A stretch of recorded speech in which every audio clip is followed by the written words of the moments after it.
Megastar Chiranjeevi గారు జగన్మోహన్ రెడ్డికి మరో బ్యాడ్ న్యూస్ చెప్పబోతున్నారని మే 5వ తేదీన మెగాస్టార్ చిరంజీవి గారు పిఠాపురం అసెంబ్లీ నియోజకవర్గంలో తమ్ముడు జనసేనాని పవన్ కళ్యాణ్తో కలిసి ఎన్నికల ప్రచారంలో పాల్గొనబోతున్నారు. అదే ఎన్నికల ప్రచారంలో నాగబాబు కూడా ఉండే అవకాశం ఉంది అంటూ కొన్ని వార్తలు అయితే వస్తున్నటువంటి నేపథ్యంలో ఈ అంశానికి సంబంధించి మనతో మాట్లాడేందుకు ప్రముఖ సీనియర్ జర్నలిస్ట్ దుర్గా వడ్లమణి గారు మనతో ఉన్నారు. మేడంతో మాట్లాడదాం. దుర్గా గారు నమస్తే అండి. నమస్తే. మెగాస్టార్ చిరంజీవి గారు జగన్మోహన్ రెడ్డికి మరో బ్యాడ్ న్యూస్ చెప్పబోతున్నారని మే 5వ తేదీన పిఠాపురంలో మెగాస్టార్ చిరంజీవి గారు ఎన్నికల ప్రచారంలో పాల్గొనబోతున్నారు అంటూ కూడా ఒక వార్త సోషల్ మీడియా వేదికగా చక్కర్లు కొడుతుంది. ఏంటి మేడం, నిజంగా జనసేనాని పవన్ కళ్యాణ్కి చిరంజీవి గారు మద్దతు తెలిపి ఎన్నికల ప్రచారంలో పాల్గొనే అవకాశం ఉందా? మే 5వ తేదీన చిరంజీవి గారు పిఠాపురంలో ఎన్నికల ప్రచారం చేయబోతున్నారా అంటే ఏం చెప్తారు? తప్పకుండానండి. ఆయన ఆల్రెడీ పవన్ కళ్యాణ్ గారు కలిసినప్పుడు ఆశీర్వదించారు. 5 కోట్ల చెక్ ఇచ్చారు పార్టీకి. నేను నీకు మద్దతుగా ఉంటానని ఆ రోజే చెప్పారు. సో మద్దతులో భాగంగా 5వ తారీఖున పిఠాపురం తప్పకుండా వస్తారు ఆయన. ఎందుకంటే ఇప్పుడు ఇది చాలా పెద్ద ప్రెస్టీజ్ ఇష్యూ. అటు చిరంజీవి గారికి ప్రెస్టీజే, ఇటు పవన్ కళ్యాణ్కి ప్రెస్టీజ్ ఇష్యూనే. ఎందుకంటే చిరంజీవి గారు ఎప్పుడైతే మద్దతు ప్రకటించారో సజ్జల గారు కమెంట్ చేశారు, పోసాని కృష్ణమురళి కమెంట్ చేస్తాడు. వీళ్ళకి ఏం బాధ అండి? చిరంజీవి గారు వాళ్ళ తమ్ముడికి సపోర్ట్ చేసుకుంటే వీళ్ళెందుకు మాట్లాడతారు? వీళ్ళకి భయం ఎందుకు అసలు? అసలు వాళ్ళకి ఎంత భయం వచ్చిందో వాళ్ళ మొహాల్లో మనకు కనిపించలా. ఇప్పుడు ఏ భయం లేకపోతే వాళ్ళు నిజంగా నెగ్గడానికి వాళ్ళకి సత్తా ఉంటే సరే నువ్వు పవన్ కళ్యాణ్ చేసుకుంటావా చేసుకో, నిమ్మకి నీరెత్తినట్టు ఉండాలి. ఉండగలిగారా? వెంటనే బయటకు వచ్చేసి చిరంజీవి గారి మీద కమెంట్ చేసి తప్పది. అది ఆయన ఇష్టం. అది చిరంజీవి గారిని కమెంట్ చేయటం అనేది నా దృష్టిలో అయితే తప్పండి అది. అయితే ఇప్పుడు ఆయన మద్దతుకు తగ్గట్టుగా ఆయన 5వ తారీఖున నిజంగా బహిరంగ సభలో పాల్గొంటారనే మనం అనుకుందాం. ఇది దీనివల్ల అసలు ఇప్పటికే మనం చెప్పుకున్నట్టుగా అటు మెగా ఫ్యాన్స్, ఇటు పవన్ ఫ్యాన్స్, అటు రామ్ చరణ్ ఫ్యాన్స్, ఇటు అల్లు అర్జున్ ఫ్యాన్స్, మొత్తం మెగా కుటుంబం ఫ్యాన్స్, ఇంతమందికి ఇది ఒక పెద్ద వార్త అండి. తమ్ముడితో పాటు ఆయన పాల్గొనడం, నాగబాబు గారు వాళ్ళతో ఉండడం, ముగ్గురు అన్నదమ్ములు ఒక చోట ఉండటం, ఇది వాళ్ళందరికీ కన్నుల పండుగ మనం చెప్పుకోవాలంటే.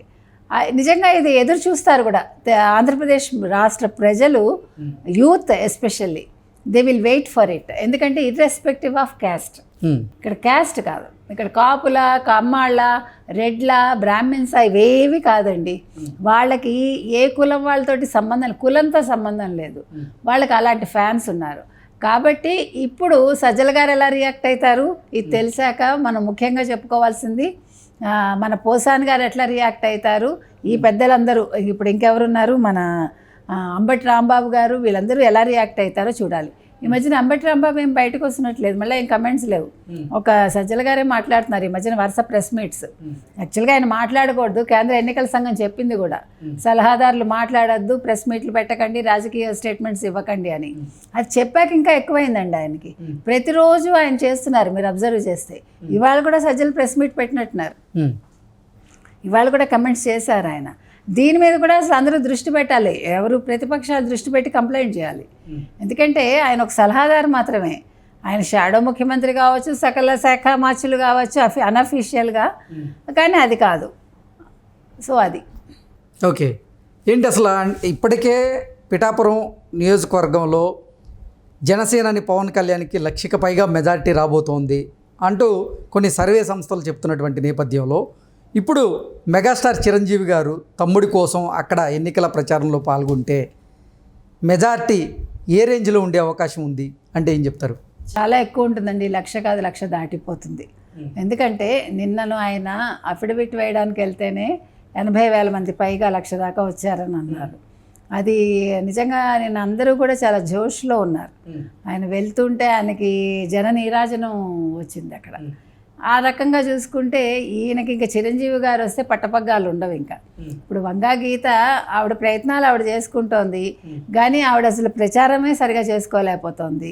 మొన్న ప్రచారంలో కళ్ళు తిరిగి పడిపోయిందని అన్నారు ఆవిడ. పవన్ కళ్యాణ్ గారు మాత్రం దూసుకెళ్ళిపోతున్నారు. ఎండనక వాన. ఇవాళ ఆయన డ్యాన్స్ చేస్తూ ప్రజల్ని చాలా ఉత్తేజపరిచారు కూడా ఇవాళ ప్రచారంలో భాగంగా. కాబట్టి కాకినాడ అతను ఎంపీ అభ్యర్థి విషయంలో ప్రచారం చేస్తూ ఆయన వాళ్ళు డ్యాన్స్ చేశారు. ఇంకా చిరంజీవి గారు వచ్చి మీరు ఓటు వేయండి అని ఒక మాట చెప్తే లక్ష ఏంటండి 1,50,000 వచ్చినా మనం ఆశ్చర్యపోకర్లా. ఓకే, ఆ పరిస్థితులు ఉన్నాయంటారు అసలు? తప్పకుండా. ఓకే, ఏంటి మేడం అసలు ఓవరాల్గా పిఠాపురంతో పాటుగా కాకినాడ మీద కూడా చిరంజీవి గారి ప్రభావం పడే అవకాశం ఉందా కాకినాడ లోక్సభ మీద?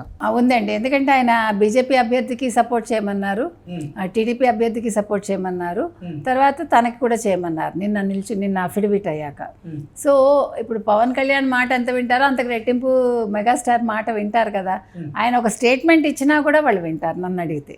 అలాంటిది ఆయనే నిజంగా వచ్చి పాల్గొంటే అసలు ఆ లెక్కలు వేరేగా ఉంటాయి అంతే. ఓకే, ఏంటి కేవలం మెగాస్టార్ చిరంజీవి గారు పిఠాపురం అసెంబ్లీ నియోజకవర్గంలో మాత్రమే ప్రచారం చేసే అవకాశం ఉందా, లేదంటే మరికొన్ని స్థానాల్లో కూడా ఆయన ప్రచారం చేయబోతున్నారా? ఆ పరిస్థితులు ఉన్నాయా అంటే ఏం చెప్తారు? అంటే సెక్యూరిటీ ప్రాబ్లం ఉంటుందండి, కాబట్టి పిఠాపురం మహా అయితే కాకినాడ వస్తారు అంతే తప్ప ఆయన ఎక్కువ ఇప్పటికే అసలు పవన్ కళ్యాణ్ కంట్రోల్ చేయడానికి పోలీసులు చేతులు ఎత్తేస్తున్నారు మీకు తెలుసు. ఇంకా మెగాస్టార్ చిరంజీవి కూడా వచ్చారంటే అది చాలా కష్టం అండి. ఇంకొకటి, ఇప్పుడు అసలు ఈ ఎలక్షన్స్ అయ్యే వరకు అసలు పవన్ కళ్యాణ్కే ప్రాణహాని ఉందంటున్నారు. అదొక టాక్ వచ్చింది, మీరు విన్నారో లేదు. అంటే ఎవరి వల్ల ప్రాణహాని ఉందంటారు? పవన్ కళ్యాణ్ వల్ల అంటే ఇంకేంటి, ఎవరుంటారు? అధికార పార్టీ ఉంటుంది, ఎవరో ఒక వ్యక్తి పేరు చెప్పలేం కదా. అదైతే అందులో మధ్యలో బ్లేడ్తో కూడా ఆయన పాపం కోసారి ఇవన్నీ చెప్పారు. ఎవరో దగ్గరగా వచ్చారు, అప్పుడు జ్వరం కూడా వచ్చింది ఆయనకి, ఇన్ఫెక్షన్ అయ్యి జ్వరం వచ్చిందో ఏంటో పాపం. సో ఈయన అలాంటప్పుడు నాకు అనిపిస్తుంది ఆయన దగ్గరికి మనుషులు వెళ్లకుండా చుట్టూ సెక్యూరిటీ ఉంటే బాగుంటుందని. బికాస్ ప్రాణాలు చాలా విలువైనవి కదండి, ఎన్నికల కంటే ప్రాణం విలువైంది మనకి. కాబట్టి మరి పవన్ కళ్యాణ్ గారికి అలా ఉంటే ఇప్పుడు చిరంజీవి సపోర్ట్ చేయడంతో వాళ్ళ కోపంగా ఉంది కదా అధికార పార్టీకి. అందుకని ఆయన విషయంలో కూడా ప్రతి ఒక్కళ్ళు జాగ్రత్తగా ఉండాలి. అంటే చిరంజీవి గారి మీద కూడా దాడి జరిగే అవకాశం ఉందంటారు? చెప్పలేమండి, మనిషి గెలవటం కోసం పన్నే పన్నాగాలు మనం ఏమీ చెప్పలేము కదా. ఇప్పుడు అటు సొంత బాబాయే ఇదైపోయాడు, ఆ బాబాయ్ ఎలా చచ్చిపోయాడు ఈ రోజు వరకు ఎవరు తెలుసుకోలేకపోయారు, ఒక ముఖ్యమంత్రి తెలుసుకోలేకపోయారు. మరి ముఖ్యమంత్రి తెలుసుకోలేకపోయినప్పుడు తను గెలవటం కోసం మరి ఏ స్థాయికైనా వెళ్తారు కదా, దిగజారే అవకాశాలు కూడా ఉన్నాయి. ఆయనకు తగ్గట్టు ఆయన చుట్టూ ఉన్న మనుషులు కూడా అలాగే ఉన్నారు కదా. అందుకని ఇందులో మనం ఎవరిని పేరు పెట్టి లేకపోతే వేలెత్తి చూపించలేము, కానీ జరిగేదానికి అవకాశం ఉంది అనుకుంటున్నాం. అలాంటప్పుడు చిరంజీవి గారు రిస్క్ తీసుకోకుండా ఒక పిఠాపురం ఒకటి వచ్చి ప్రచారం చేసి వెళ్ళిపోతే బాగుంటుంది. అంటే చిరంజీవి గారి మీద కూడా దాడి జరిగే అవకాశం ఉందంటారు? చెప్పలేమండి, మనిషి గెలవటం కోసం పన్నే పన్నాగాలు మనం ఏమీ చెప్పలేము కదా. ఇప్పుడు అటు సొంత బాబాయే ఇదైపోయాడు, ఆ బాబాయ్ ఎలా చచ్చిపోయాడు ఈ రోజు వరకు ఎవరు తెలుసుకోలేకపోయారు, ఒక ముఖ్యమంత్రి తెలుసుకోలేకపోయారు. మరి ముఖ్యమంత్రి తెలుసుకోలేకపోయినప్పుడు తను గెలవటం కోసం మరి ఏ స్థాయికైనా వెళ్తారు కదా, దిగజారే అవకాశాలు కూడా ఉన్నాయి. ఆయనకు తగ్గట్టు ఆయన చుట్టూ ఉన్న మనుషులు కూడా అలాగే ఉన్నారు కదా. అందుకని ఇందులో మనం ఎవరిని పేరు పెట్టి లేకపోతే వేలెత్తి చూపించలేము, కానీ జరిగేదానికి అవకాశం ఉంది అనుకుంటున్నాం. అలాంటప్పుడు చిరంజీవి గారు రిస్క్ తీసుకోకుండా ఒక పిఠాపురం ఒకటి వచ్చి ప్రచారం చేసి వెళ్ళిపోతే బాగుంటుంది. Okay madam, thank you so much.